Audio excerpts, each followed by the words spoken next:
A presidência tem que ser do PT mesmo, então bota o Delcídio. Ele vai se embananar porra, com as regras do Senado, Mexendo com lei, com não o vai entender regimento, ele nada. não entende porra nenhuma Caralho, Foi e aí que tal. Aí tomaram ele sozinho mela a CPI, sem ele saber. Aí que eles sentaram, hein? Me escolheram um relator, era o Osmar Serralho, que eu não conhecia o Osmar.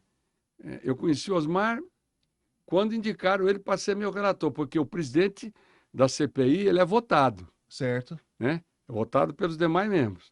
Mas o relator não. O relator é escolhido pelo segundo maior partido. Indicação. É indicação. Tá. Pô, peguei o Osmar, fizemos uma CPI, onde nunca o presidente brigou com o relator, não tinha vaidade de um, de outro. Pô, eu conheci o Osmar no dia que eu assumi a presidência. Um trabalho com todo respeito, né? Um trabalho exemplar.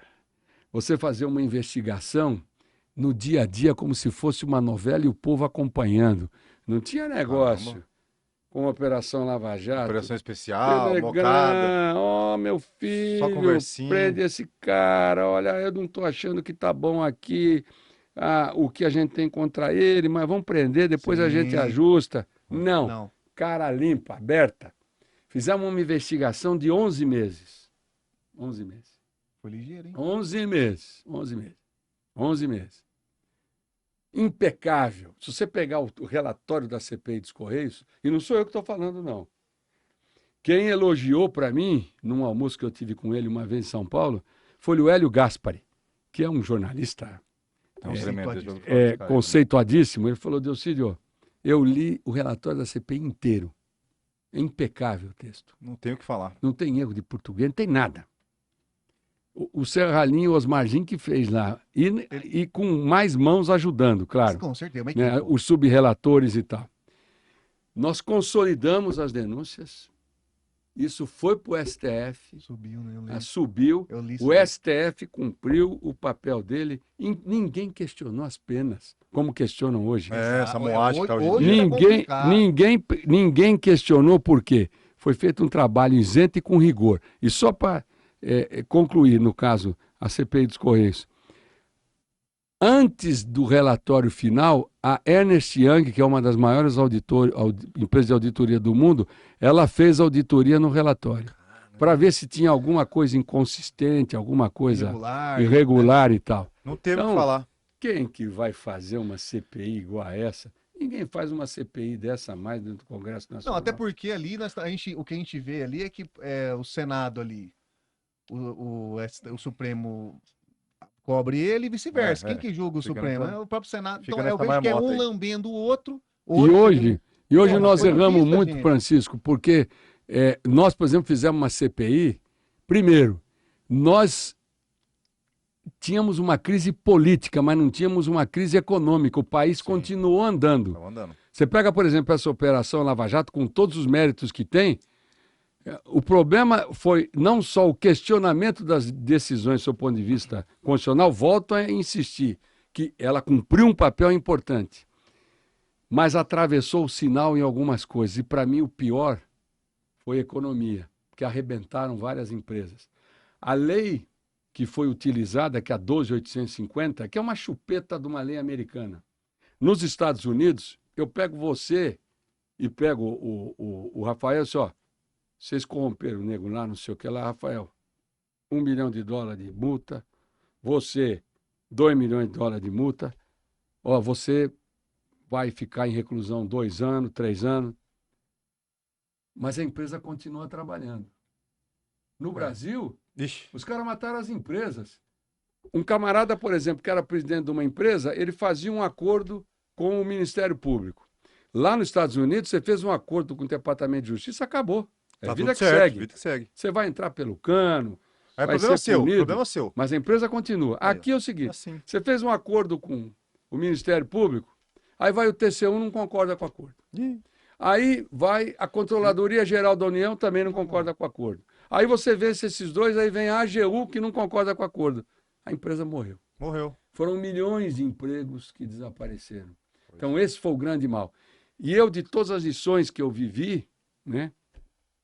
Hoje bem, fui inocentado, passaram esses 5 anos, né? Inocentado mesmo, fui julgado pela justiça. Sem conversinha fiada, né? Sem conversa fiada, falar que mudou de instância, não sei o que lá, tá, jogar com a caducidade da pena, não fiz nada disso, né? Recuperei meus direitos políticos, mais do que merecidos, porque tudo que aconteceu se deveu a uma suposta obstrução de justiça, que foi provado que não houve, Famosa fofoca, não foi corrupção, né? não foi nada. Mas a coisa mais importante que eu aprendi dessas 2 experiências é o seguinte: quando você, por exemplo, eu era presidente da CPI dos Correios, você andava na rua, os caras te aplaudiam. Você entrava num avião... Não, o reconhecimento realmente é importante. Restaurante você não conseguia comer, né? Então você começa a ficar assim, o seu ego fica nas parece estrelas. que você está no céu. A Lava Jato foi a mesma coisa. Os caras saíram, faziam palestra, desfilavam, aeroportos, aviões. O próprio Sérgio Moro. Né? Então eram os heróis, iam num show de música, a banda chamava, aí o auditório inteiro aplaudia e tal. Eu nunca esqueço do meu cachorro Capone, eu contei isso no Pânico. Um belo dia, minhas filhas tinham ido a São Paulo com minha mulher, era um show dessas bandas Tim. Eu não me lembro quem era. E eu fiquei sozinho aqui. Eu fiquei tomando um uísque lá, que ninguém é de ferro. Lógico que não, louco. Claro. Aí, e eu tinha um cachorro, só eu mesmo. Eu gosto muito de cachorro. Sempre tive cachorro na minha vida. Tem 3. Mas naquela época eu tinha um só. Que raça que é? São Bernardo. Você imagina o São Bernardo em Campo Grande. É uma beleza. O bicho está acostumado a andar na neve e tal, num frio miserável. Que nós, cara. É uma Capone. Capone. Aí eu tomando, já tinha tomado os uísque lá, olhei.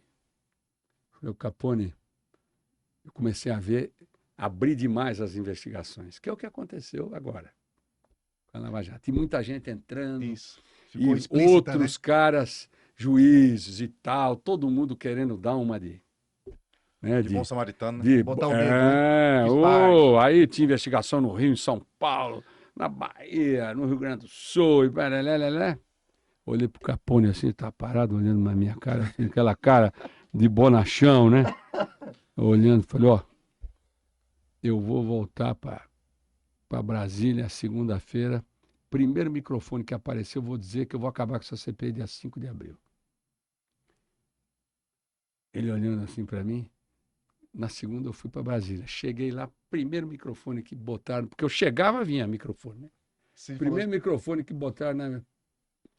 Mas e a CPI, como vai andar os próximos planos? Dia 5 de abril acaba. Então toma. Pum!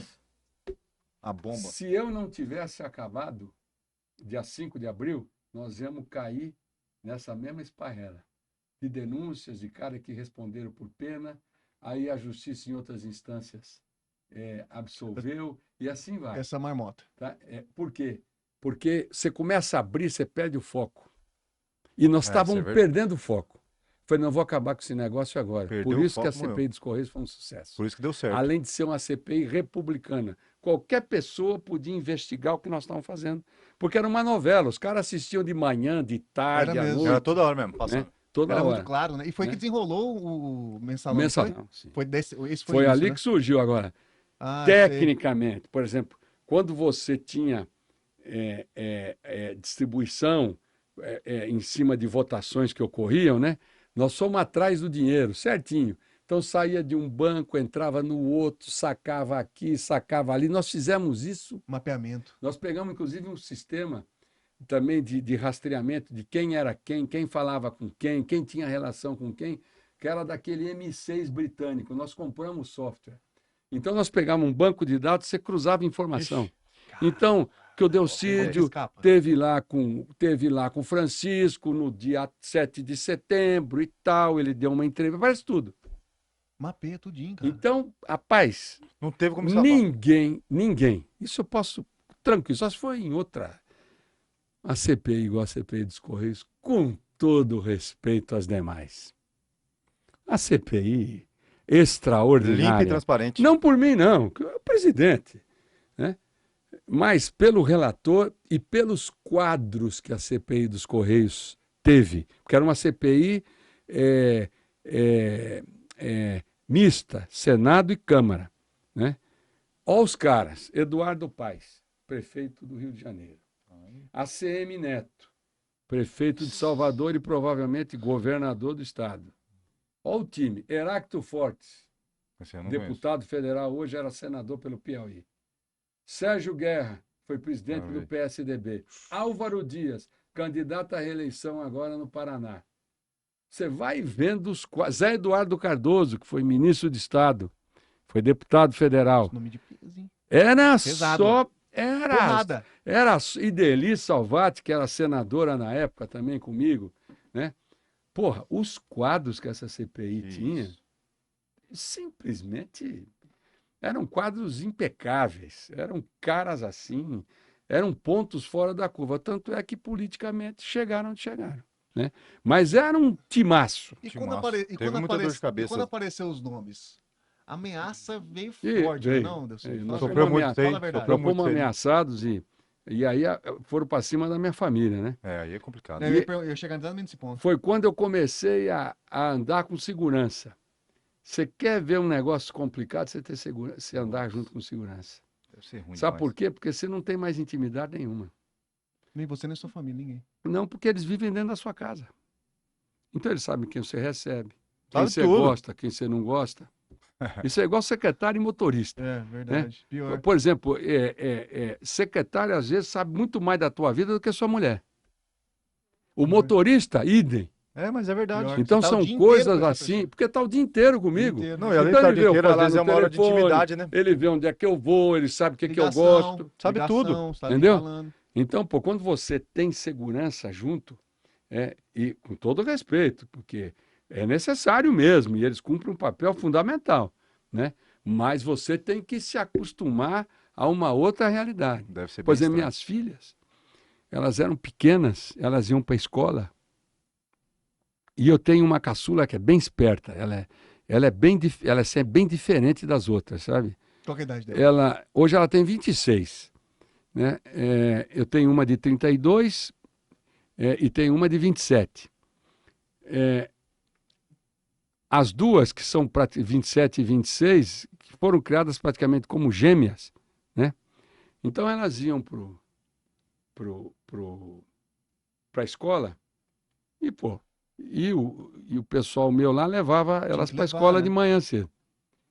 Aí, um belo dia, ela chega pro motorista nosso lá, na época, que era o Valdemar, que Deus o tenha, um grande amigo, foi embora muito antes do tempo, grande irmão. Ela chegou para ele e falou assim: Valdemar, entra à direita. Pequenininha, bicho. Aí eu... mas por quê, Mário Eugênio? Não, entra à direita. Ela estava olhando no retrovisor. Entra à esquerda agora. Olha. Aí ela falou: nós estamos sendo seguidos. Caralho. Era o carro da segurança. Mas que a gente escondia para elas não Mas saberem. ela já flagrou, você vê? Caraca, bicho. Então Chegou num nível, é difícil, porque foi um período complicado, viu? Além das ameaças, a pressão também, porque teve um período que o próprio Nacional queria você fora do Partido Trabalhador. Sim, não me expulsaram por pouco. E quando aconteceu tudo comigo, quando eu perdi o mandato, sim, foi o troco. A galera que perguntou pra mim no privado aí se tem as gravações, se ele tem as gravações da CPI dos Correios, depois nós ver esse negócio. Ele disse que tem guardado os áudios aí. Yes! Mas olha lá. E eu tenho... Então, não vamos falar onde está... E todos os arquivos. E eu vou falar até uma coisa para você. Eu ia escrever o livro da CPI. Não escrevi porque aí aconteceu tudo aquilo comigo. Então agora eu vou fazer um livro volumoso, com muitas informações. Inclusive eu estou trabalhando nesse livro e trabalhando com uma jornalista extremamente competente, bastante conhecida, que já escreveu vários livros. E eu estou fazendo duas coisas. Eu estou escrevendo o livro, nós estamos escrevendo, ela está escrevendo o livro, porque eu não tenho competência para escrever livro. Mas são vários depoimentos e todos eles gravados, porque depois nós vamos fazer um documentário. Cara, isso vai ser muito massa, velho. Aí eu vou contar os meandros, as coisas que ninguém viu. Né? Vai ser loucura, hein? Eu faço questão de Mas agora, tem uma música do Rapa, assim, As Palavras de um Livro Sem Final. Ela queria, ela queria escrever isso antes. Falei, não, eu tenho que voltar, porque aí o livro tem final. Não é como a letra do Rapa, não. Apesar de eu adorar o Rapa. Não, a letra é maravilhosa. A música é boa, mas para se colocar ali... Para a história, tem que ser, por uma questão individual, tem que mudar. Aliás, falar nisso, ontem mesmo eu ouvi uma música do Rapa chamada Anjos. Anjos, muito bom. Também é boa. Rapa é maravilhoso. Eles falam de Deus o tempo inteiro, não citam a palavra Deus. Isso mesmo. Os caras processam muito. Só de pensar que minha avó falava que era a música do capeta, isso aí, né, cara? Não dá pra entender, né, cara? Os caras são craques. Não, os caras são bons demais. Bons. O bom entendedor é aquele que ouve, né? E entende o que está sendo dito. O Rapa, agora tem Falcão. Uns que ouve só por ouvir. Mas eu gosto, eu acompanho bem, acompanho essas letras todas, as músicas, é muito bom isso. A música, ela é uma espécie assim, ela revigora a alma. A música boa, ela você pega a move música, montanhas. vai tem longe, tem muita coisa boa aí.